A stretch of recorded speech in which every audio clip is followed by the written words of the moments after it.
Good afternoon, everyone. I'm Jessica Melhorn, Agency Marketing Director at JPL, and your host for today's Internal Communications webinar, where we will reveal the operational strategies that power the most effective and impactful internal comms teams. For those of you who are new to us, let me give you a quick rundown. JPL is a full-service agency helping organizations improve their culture and performance through better communication and employee engagement. We help employers transform internal comms into a strategic asset that unlocks the full potential of your workforce. Your presenter today is Mary Moessinger. She's a senior internal comms strategist at JPL. Mary expertly leads research, strategy, and planning engagements for JPL's clients. She is known as an ideator and innovator with a passion for empowering organizations and their employees to do their best work. So before we begin, a few quick housekeeping items. We are recording this session and it will be made available to you afterward. Please use the Q&A function for questions, which we will address at the end, and we love questions, so please be sure to submit them. And the chat is open to share your thoughts and connect with other participants. So with that said, let's get started. Mary, take it away. Thanks, Jessica. Let's move on to the next slide.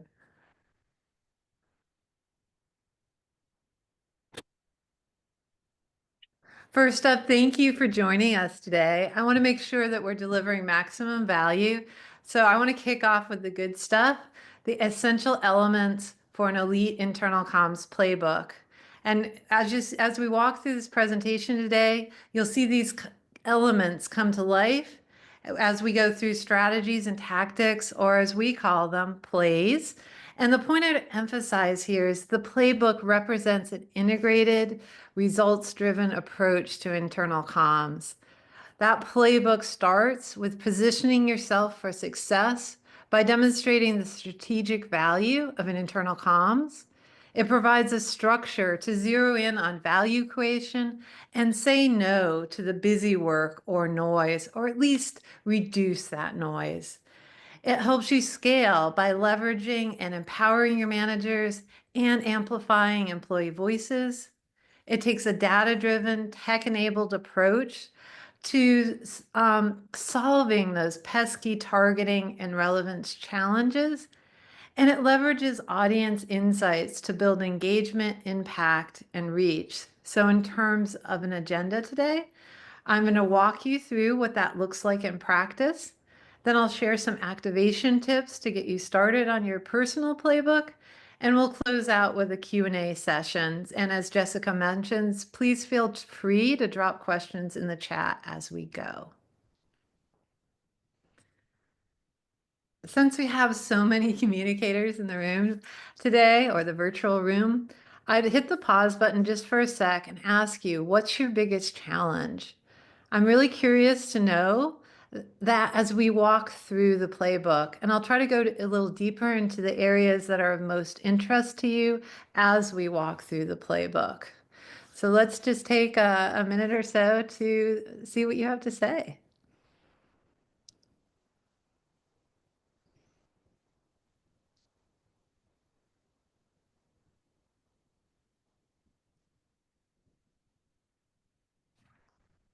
I feel like we need a drum roll for the big reveal.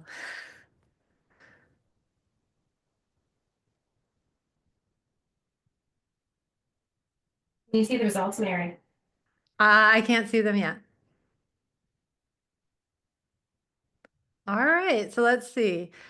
Coming out on top, we have linking communication to business outcomes, followed by keeping up with requests and staying strategic. So, but you know, as expected, there were some votes for all of them. So, you know, it's always fascinating to see though which one comes up top, because I think they're going to change over time. And I'll keep those results in mind as we go. So let's dig into the playbook. The first play I'll cover today is leveraging relationships to empower communications. And that starts with acknowledgement that we don't necessarily have big budgets or abundant resources. So it's critical to focus on business and value creation. Claiming a place for yourself at the top of that information funnel is really a pivotal moment in being viewed as a strategic business partner. And I'd say here that you can't do that unless you're in the know. And one of the biggest challenges for internal communicators is being brought in too late. When the plan's been made, there's little room to influence it. And that's something I hear time and time again when I talk to other internal communicators. We need to be involved early while projects are still taking shape, because that's when we can design for impact and gain leadership buy-in for our approach. And the last thing any of us want to hear, and I bet some of us have heard in the course of our career, is, hey, we need you to send an email. Because at that point, there's no time or appetite for strategic thinking. And the solution's been decided, and maybe somebody's even written the draft themselves, and you're just being asked to hit send. So the reality is, as long as internal comms is seen as that tactical function, it's almost impossible to drive those results that we want to drive. This strategy for leveraging relationship building is based on value creation. And as I was mentioning, creating a space for yourself at that top of the information funnel. If you're not already there, that starts with relationships and positioning yourself as a strategic business partner. I say starts with conversations and cultivating those connections that keep you in the know so that you know what leaders are planning when it's still taking shape. Those relationships are your on-ramp to impact. So even if you're not physically sitting in the room for those leader discussions, those leaders realize early on that they need to bring you in because they trust that internal comms is a critical part of the success of the project, initiative, or opportunity that they're pursuing. And that's why I say that strategy doesn't wait for an invitation. It starts by building bridges and those relationships that you need in place to demonstrate and deliver value. So let's talk about what that looks like in practice. As I mentioned, the goal is to get closer to the top of the information funnel. And one of the best ways to do that is to look for opportunities to offer value. And that cultivating those relationships and finding the opportunities to say to a leader, I hear that you're working on this, and here's how I can help. Here's how I can lighten your load, and here's how I can help you achieve your goals so that you're coming in before they've finalized what comms looks like, and you're showing them a better path forward than sending that proverbial email. And each time you do that, successfully, you're proving your value and making it more likely that leaders are going to loop you in, they're going to think of you, and they're going to know that you're needed in that planning phase. And the last component of this is to report back on those results of the communications that you're doing to ensure that that value is readily apparent, very tangible for leaders, so that you are constantly demonstrating the reasons why you need to be part of that process. So this brings us to think outside your swim lane. And this continues on the theme of relationship building and zeroing in on collaborative partnerships with key stakeholders. I think the 1-2 punch here, if you want to think of it that way, is that we're layering in strategic measurement. As internal communicators, we need to speak the language of the business, and that means tying the value of what we do directly to business goals. Goals, objectives, KPIs, whatever it is that you call them. And leaders aren't going to increase our budgets or our head counts because of email rates, click-through rates, or even video views. They'll invest in us, they'll rely on us if we can show that our work impacts the business in ways that matter to them. So it's thinking beyond the usual suspects when we're talking about measurement. The mandate here is to expand your sphere of influence by moving them beyond the metrics that we own, like those open rates, and focusing on the metrics that we can influence. And as I mentioned, that means partnering with the business and identifying outcomes leaders care about, and then showing how internal comms can help move the needle.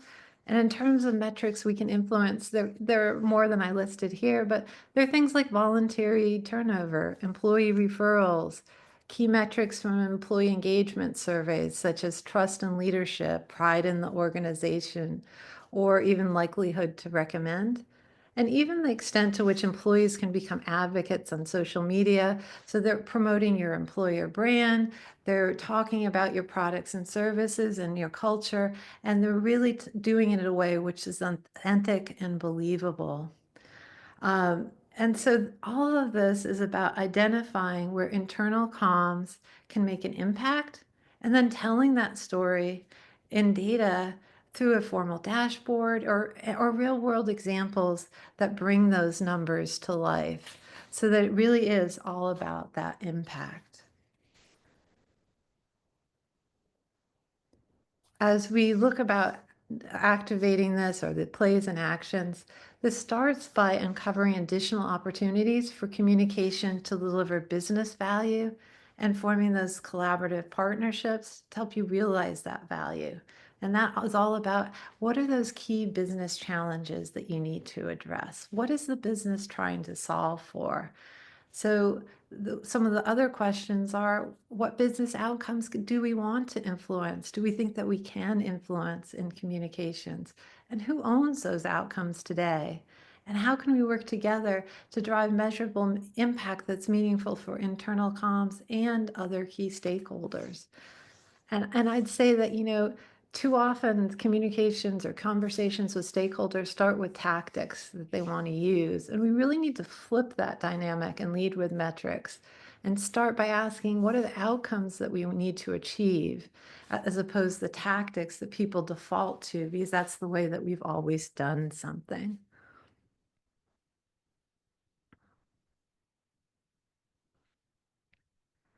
So as we move to play number 3, I titled this one Shift from Doing More to Doing What Matters. And, this is my let's be real moment here, because I'm sure you may be thinking, where can I possibly find time to do some of the things we're talking about today? My schedule's packed. And, to that, I'd say you're right. The reality is we can only do so much, and many of us already stretched to the limit. And I'd say that's exactly why it's so critical to treat time as a strategic asset or resource. We have to recognize that we can't be all things to all people. And that means setting clear boundaries and expectations around what internal comms is and what it isn't. I know it's not easy to say no, but prioritizing and making it clear what will be supported and what won't, or what will be supported in a different way, is part of delivering that greater value through internal comms.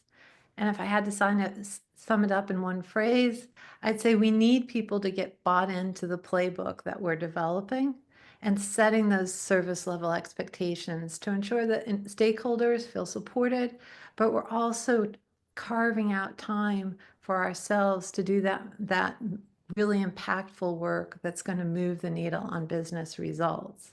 And it's all about prioritization.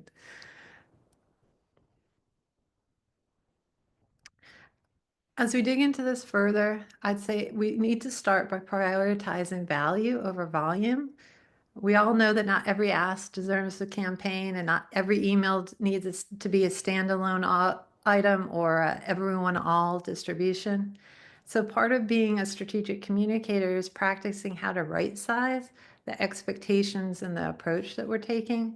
And that includes establishing priorities and guardrails that tie everything back to strategy, so that we have a clear framework to say why we are or aren't doing something. And we're also being very conscious of the resources that we have available to us. Another time saver is creating space for others to contribute. One of the best examples I can think of that is employee generated content, so that we're tapping employee voices and amplifying them without having to write all of the content ourselves within our department. So instead of doing all of that content development to produce the content, we're establishing those guidelines to ensure that content is appropriate and it's well managed.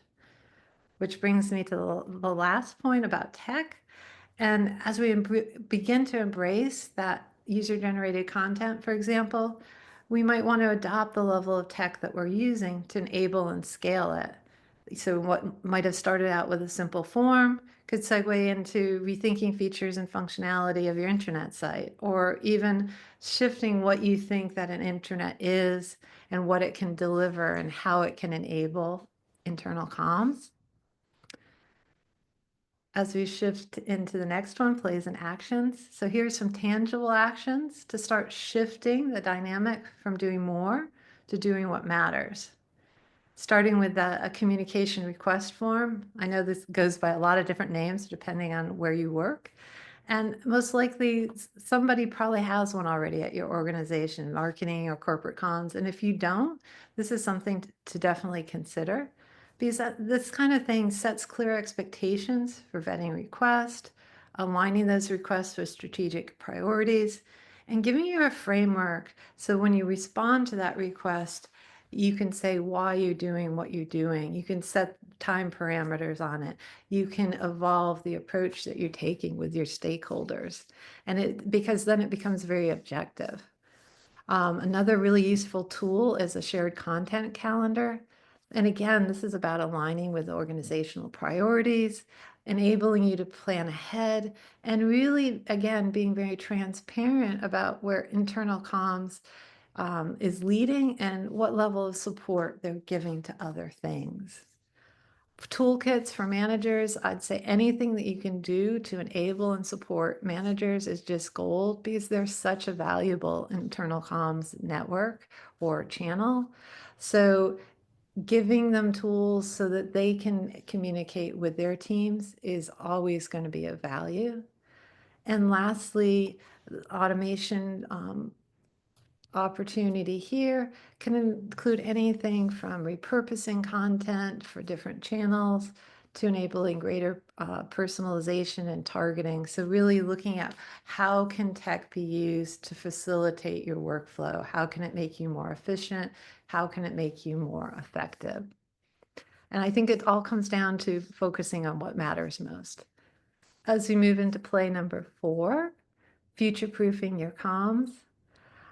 This is about creating a comms strategy that's scalable, data-driven, and built to evolve. And what I'd say here is that this is really a heavy tech element here, because realistically, there's a gap often between the tools that internal communicators are using and the ones that communicators in other disciplines have at their disposal. And so, I realize that tech is an investment and those can be hard to come by, but I think the value to that making that investment is clear when you tie it back to that holy grail of comms, which is how do you deliver the right content to the right person at the right time? How do you do that for maximum impact? And so when you look at it through that lens, future proofing isn't a nice to have. It's a necessity if we want to break through the noise and build a comm strategy that's highly actionable and highly impactful, because we're not going to be able to solve for that right content, right person, right time thing without having better tools at our disposal. All right, so as we're talking about future-proofing comms, I do want to start with a caveat, and that's an acknowledgement that, technology is evolving at an incredibly rapid pace, and that's in part because AI is being integrated into platforms and tools just everywhere you look. And so some of what I'm talking about today is definitely still a work in progress. We're not at the point that targeting and personalization have been optimized, and there is a ways to go before we're going to get there. But here's the thing. I mean, capabilities are improving all the time, and that's something we can take advantage of now or in the near future. And that's something that elite communicators are already doing. And I'd say the exciting thing for me, because when I do employee focus groups, one thing always comes out loud and clear, and that's employees are overloaded with information. The information they receive, they say a lot of times isn't relevant. And as a result, they're being extremely selective about what they choose to pay attention to. So future proofing is really, to the point at top here, about expanding relevant and reach and serving up content and messaging more effectively and efficiently. Some of the other opportunities here are pursuing platform integrations for greater impact and efficiency. And what that looks like is moving towards systems that you can publish, you can push out content, you can personalize content and distribute it. You can engage employees in conversations and dialogues and the like, and you can do it all from a central platform. Leading with insights and using data to see how employees are actually engaging with your content. And you can adjust your approach based on what's working and what's not, because that's a real value. And it takes a lot of the guesswork about what should you be focusing on when you're looking at content. And designing on flexibility also leans into that content piece.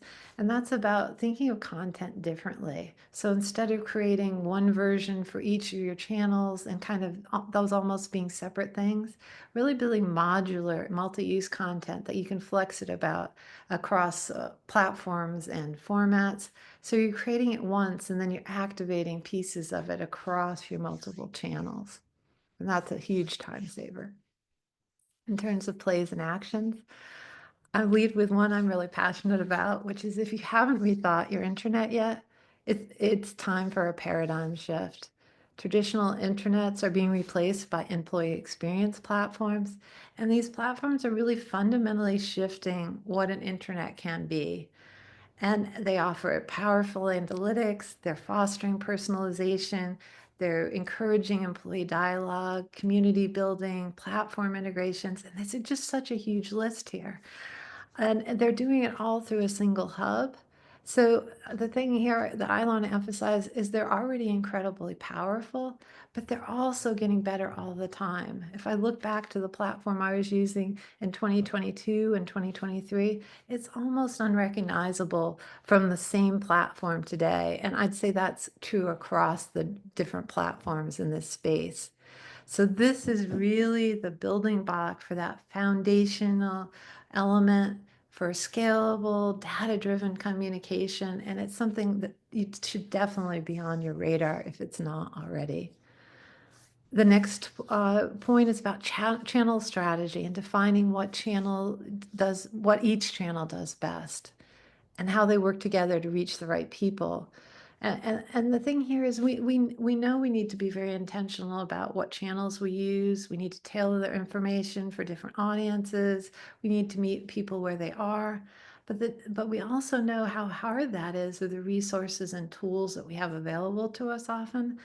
And so here's the thing, if we pair that employee experience platform with a strong channel strategy, that is a real true power combo and can be of so much value to both you and the organization.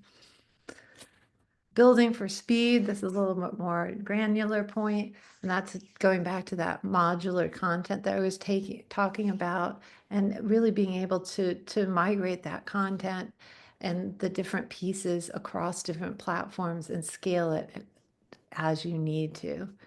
And last but certainly not least, using employee feedback to shape your approach, actively seeking out those perspectives from employees to understand, how are they consuming content? What's valuable to them?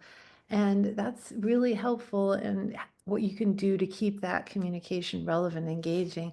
And it really can layer in on the other data that you're gaining from the platform you're using, if you're using one, because that gives you a richer insights into what that other data is telling you. And that qualitative and quantitative combo is definitely the way to go. Here we're on play 5 of 6, just to keep me honest, let you know where we are in the presentation. And multiply your messaging power is really about the idea that you don't have to be a communicator, or you don't have to have a communications tag in your title to be a communicator. So one of the most powerful ways to elevate internal comms is to help others be effective or better communicators. Or, as I say here, the most strategic internal comms teams don't do everything. They make everything more communicative. And if we lead from that principle, I think it really shapes our perspective of what we can do and what we want to do. And the other thing that it does is it allows us to scale. When we make communication a team sport and enable people throughout the organization to be communicators, we're scaling our impact in dramatic ways if we're a big organization. So whether that's equipping managers with talking points, enabling peer networks, or tapping things like employee resource groups, word of mouth is always going to be an incredible, powerful form of communication. And it's hard to beat that, and we really need to take a deeper look at that, is what I'd say. Another way to make messaging hit harder is by leveraging and building alignment with core programs like recognition, leadership development, and ERGs. Employees aren't just listening to what's in formal announcements. They're watching what leaders say, what gets recognized, and what employees are talking about. And here I would emphasize the importance of leveraging those employee voices and amplifying them and turning their voices to work for you, not against you. People trust other employees, so giving them forums for conversation and storytelling is really a powerful tool. And finally, to make all of this scalable and sustainable, we have to, I like to think of it as building communication habits and not just campaigns. So we're creating spaces where storytelling, recognition, and key messaging becomes part and an expected part of meetings, town halls, and everyday interactions. And it really becomes part of your culture. As we turn into plays and actions, I'm going to lead with managers because they're such a powerful and trusted communication channel. But before we supply them with tools or kits or talking points, we need to understand what they really need, what will help them, and I guess I'd say even more importantly, what they'll use. In a recent discussion group, I asked a group of managers how much information is too much. And the answer I got, and this may or may not surprise you, 3 bullet points, a graphic, and a link. Those one sheets that they'd been getting, that was too much information. So knowing this, knowing the workplace realities in which your managers are operating in, the constraints on their time, the many responsibilities they have on their plates, really helps to know how you can set them up for success. Because the thing I'd say here is employees might not read every email, they might skip over digital signage, they might not visit your internet site, but they're going to listen to their managers in most cases. And the stat that I always have in the back of my mind is that 70% of employee engagement is tied to the relationship that employees have with their managers. So giving that manager comms right is a must. The second point here is about integrating key messages into things like onboarding, training, and recognition, so that what you say in those messages that you're sending out is being reinforced by other things, those behaviors that are being recognized, what leaders and peers are saying and doing, and it's creating more consistency. It's reinforcing those messages. Further building on that point, storytelling is an additional amplifier that can be particularly powerful when celebrating behaviors and values, so that when people are being recognized, those moments don't just live in your recognition program. They're being shared in meetings, town halls, internet sites, or other channels. And what storytelling does is it really helps feature those employee voices. And I'd say featuring them both internally and externally has so much value. You can tap into your champions to promote your culture and brand, because employees are strong, powerful, and trusted voices. And that carries a lot of weight both inside your organization and out. So, um, as we go into knowing your audience, I'd say that this is really, sometimes I lead with audience because it is such the linchpin, but I wanted to end with it because it is so important. They are the foundation of getting that right message, right audience, right time principle, because everybody has a manager and we're listening to them. And we need to activate them. We need to look at the different ways we can reach our audiences and do it effectively. And that all starts with knowing them. You can't move people if you don't understand them. So we need to lead with strategies that start with empathy, data, and listening, because ultimately we want every message to feel personal, relevant, and real.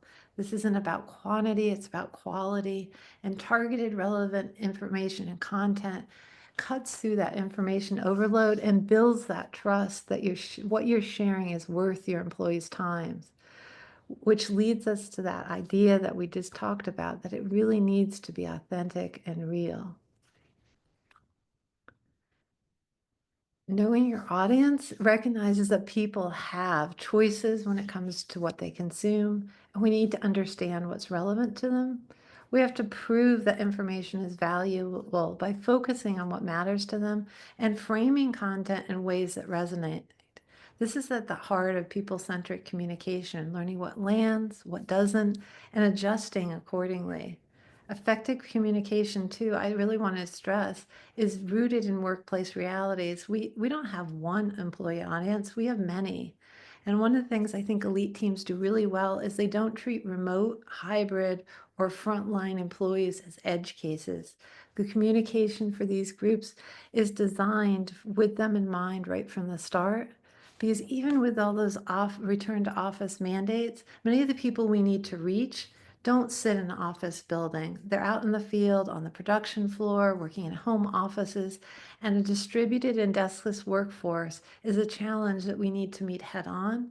And I think one of the powerful ways that we navigate that complexity is through employee listening, understanding those expectations, attitudes, and pain points so that we can meet those employees where they are with what they need. One-size communication is one of the biggest drivers of information overload and dissatisfaction with official channels, and we need to change that equation. As a strategist, I'm a big believer in audience profiles. You may not be able to literally walk a mile in everyone's shoes, but those profiles help you approach communication differently. When you know the audience, you can drive better reach, relevance, and impact. Next, I would say tailor content, tailor delivery, not just content, and design for accessibility. We have to get in front of people with key messages and meet them where they are. And if we don't do that, if we stick to the channels that are easiest for us to control, then that itself is sending a powerful message. And what it's saying is that we're not prioritizing that audience. So we really need to think through what access and impact looks like from different vantage points, from different audiences within the organization. In terms of sense checking, this is such a easy thing to do, but it's really powerful. So before you send out that message, that important message, vet it with people you trust so that you can spot issues, so you can uncover opportunities and make sure you're landing your message where it needs to be. And finally, use the analytics and feedback to collect insights regularly. So that you know what's resonating, what's falling flat, and where you can fine tune anything from tone and content to channels. Lastly, I'd say we've covered a lot of ground today. So I want to wrap up with 3 activation tips to adapt the internal comms playbook to your needs. And each of them, I think, represents a different entry point to building your playbook. The first, auditing your current comms ecosystem, is about getting started by mapping out your current state and taking aim at targeting delivery. How well are you doing? What are your challenges and what are your opportunities? And really digging into that aspect of your playbook.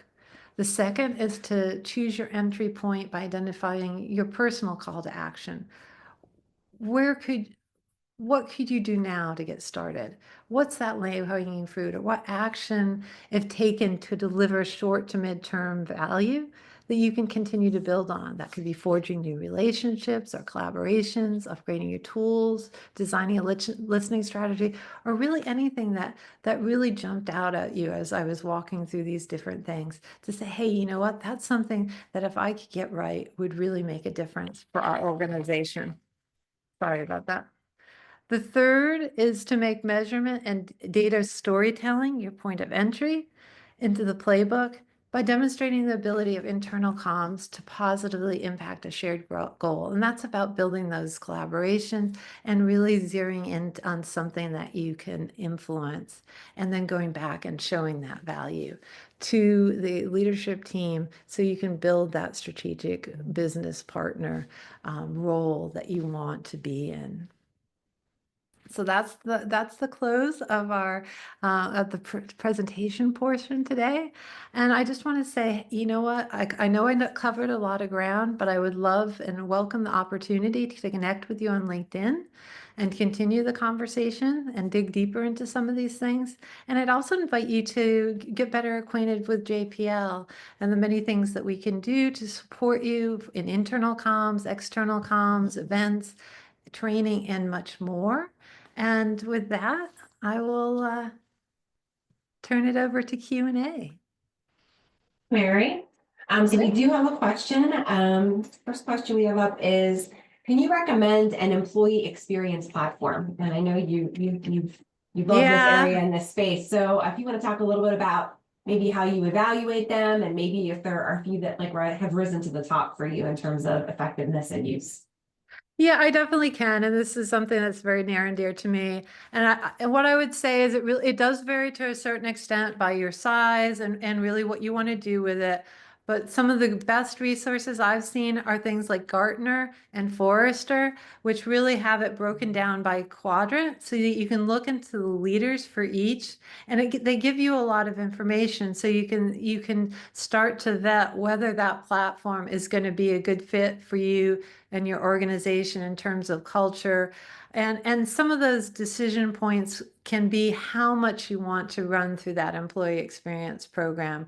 Is this going to be purely communication, or are there other things you want to do with it as well? So there's not one easy fit, but there are definitely some players that are at the top of the list, and those are companies like Simpler, WorkVivo, Unily, LumApps, and I'm sure I'm forgetting a couple of them, but you'll see that there's a lot of convergence in the top players. What's a simple first step to better engage managers, considering that you had said even one pagers might be too much? Well, I think the approach with managers is like we were talking about, to try to get a little bit better gauge on what is that experience out there for your managers. What is it that they're looking for? What is it that they're using now? And even if you don't do that, I think the other thing you can look at is things like employee engagement data to see which managers are really getting those great scores, and going to those managers and tapping some of their ideas and finding out what they're doing is another starting point if you don't have the time or interest in kind of doing that outreach piece. What are some practical ways internal comms teams are using AI right now effectively? I know you talked a lot about like doing more of what matters, so I think that's probably tied into that, right? Yeah, and I'd say with AI that a lot of times what I'm seeing is a somewhat conservative approach, and really taking the time, which is very valuable to figure out how you want to responsibly use AI at your organization. And some of the ways I'm seeing it used now are things like that content development and helping with first drafts or cleaning up content, because I feel like that's kind of a low risk area to start with. But the other thing I'd add is that AI is being baked into a lot of tools and technology that you are using. So I think an opportunity there is to see what's currently available in your tool sets and determining how comfortable you are pushing that envelope further. Can you share some workflow tips for successfully implementing content strategy? Sure. I think that a lot of it comes down to putting some structure around it, using those things that we were talking about, such as those intake forms, those content calendars, and really providing that framework to saying, this is what we're doing in internal comms. Here's how we're guiding it forward. And here's how we're planning ahead. Because I think one of the things that is always going to be a struggle is that we can get so caught up in the day-to-day that we need that planning time and And that's why those content calendars are so impactful, because they force us to carve out some time to look ahead rather than just being in the moment and putting out what's the biggest demand on your time. Yeah, I think we have one more question. The webinar was about elite teams, and what are across the board, do any of these recommendations that you have rise to the surface? In terms of what's the more advanced things to do when you want to kind of elevate the performance of internal comms for your organization? Is there one of these that really kind of rises to the top? Well, I think that technology enablement has got to be one of the biggest trends, because if we keep working the way that we're currently working, we're going to keep getting those same results. So to take that step forward, you need to have additional resources, and a lot of times the biggest jump that you can make is by having some technology that helps you be more efficient, be more effective, gives you those insights that you need. That's all the questions that got submitted. So I want to thank everybody for joining us today. Mary, thank you so much for your time. And I encourage everyone to connect with Mary on LinkedIn. And if you'd like to continue the discussion, definitely reach out to JPL for more information. So thanks, Mary, and have a wonderful afternoon, everyone. Thank you, everyone.